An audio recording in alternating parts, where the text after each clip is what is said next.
Ashok, you've made a choice out of the Express. Now the hard left infiltrates young Labour. Yeah, so this is a story, another sort of alarmist story about the hard left infiltrating young Labour, when it's actually, again, a kind of the stories of young, impassioned people who were democratically elected to the leadership of young Labour. And I think, that's something that should be highlighted. Lots of people are getting impassioned. A lot of people are being driven to get involved. But what I find absolutely hilarious about this story is that they focus on the election of a single individual from the Alliance for Workers' Liberty. And the Alliance for Workers' Liberty is a chauvinist organization that supports in the past war and kind of vociferously defends settler colonialism and is actually to the right of Jeremy Corbyn and John McDonnell. So the funny thing about this story is that, yes, you have many left-wing people get elected, and then they do this alarmist thing about someone from the Alliance for Workers' Liberty getting elected. But if anything, that's a kind of he's that person's to the right, like all political of Jeremy Corbyn, is a broad church. Yeah. You're going to have people on the hard left, the right of the party, and people who are kind of more middle of the road as well. But at the moment, my view is that it's run by posh Stalinists. So, it is difficult, I think, not to be on the right. A coined phrase there. I mean, there's no evidence that Jeremy Corbyn is a Stalinist or that John McDonnell are Stalinists or have ever been members of Stalinist organizations, or that even that, in terms of what? In terms of autocracy, they're asking for more democracy. What is Stalinism? Stalinism is autocratic democratic organization and shadowboxing Cold Wars. There's no evidence that they're shadowboxing Cold Wars. He's a pacifist, and there's no evidence that he's asking for less democracy. If anything, he's asking for more democracy. So the evidence all points to expelling people from the Labour Party who disagree with him on something. The Labour Party has always expelled people, but just expelled people to this extent. Who have they expelled? Well, I don't have my list with me. It's name rather extensive. Name me a single person that they've expelled. It's rather extensive. That sounds. And then letting the anti-Semites back in. Letting the anti-Semites back in. Is that Stalinism or is that? That might be something, but I haven't read up on my Stalinism recently. She'll produce the list by the time of the next review. I'll be on that one.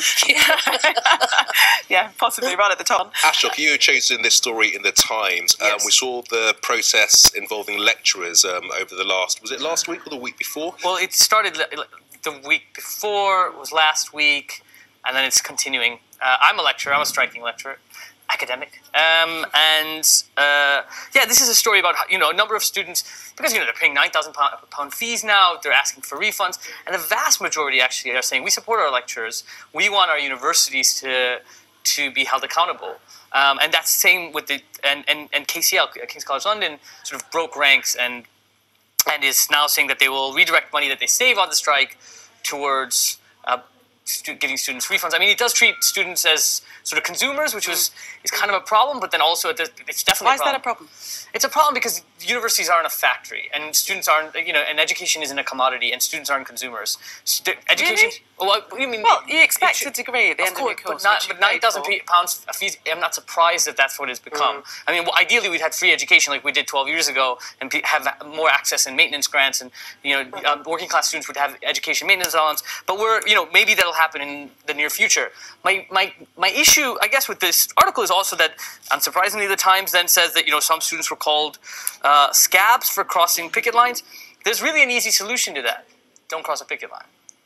If you don't want to be called a scab, don't cross a picket line. So that's and these students are like, we're not going to cross the picket line, we're not going to go to our classes, but we're gonna demand a refund. And actually, they shouldn't take the money from that. They should take the refund. They should pay the refund of the £500,000 average salaries that these vice chancellors are raking in. KCL bought Bush House and gobbled up lots of central London. How about you stop buying up more buildings, stop charging students astronomical fees, and start paying your lecturers? Yeah, I agree with you. I think that now universities are being run like commercial businesses. Yeah. It's a completely neoliberal project now. Education shouldn't be for the most elite, which is what we're returning to. And when I was a mature student in the 1990s, there were lots of single parents, there were working class students, there were students who were quite hard up but could just about live on the grant with some casual work to supplement that. There's no such thing anymore, hardly. I go to universities a lot to do talks, and you see that students are becoming more and more elite, and they're expecting a service, and they are treating the lecturers as though they are a service provider. It's completely changed, and it's no wonder. And this is how they're running universities now. Well, that's how it has become, and they are expecting results for the money that they lay out, which is quite substantial. Hi, welcome back. Gillian Ashok is still with us with the papers. Ashok, you've chosen this story out of the Telegraph. Now, when I started reading it, I thought it was going to say robots will harvest humans, but apparently not.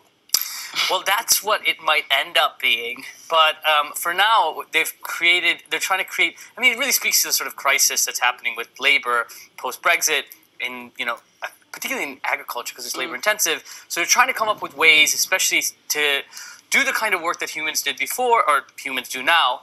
And in agriculture, particularly in cauliflower, there has to be a decision-making process. Some are ripe, some are not. It's not kind of standardized in that way. Humans have to do that. It also has to be plucked sort of for anyone who's an expert of cauliflower. Which you're sounding like, actually, I have to say. So it has to be plucked from the stem quite delicately so as not to bruise it. And so they've created a robot hand. And if you look at, I've had nightmares where this robot hand has appeared in my nightmare. And actually, it's terrifying even now to look at it. But it may provide us the food and the sustenance. I want to talk more about your dreams. Was that dream in the green room when you were looking off, or was it before? Did you guess this cauliflower story was coming to say? This is since childhood I've had a nightmare about this specific robot hand. But yeah, that's why they've created this hand. And so it's sensitive enough to sort of test texture and whether it's ready to be... it now. It's just kind of but the idea is that nothing beats the human hand when plucking a cauliflower from a stem. Well, there you go. That's your thought for the morning. I learned nothing beats the human hand. Ashok and Julie will see you a little later on. Thanks very much for that. In the meantime, let's catch up on all the sport for you.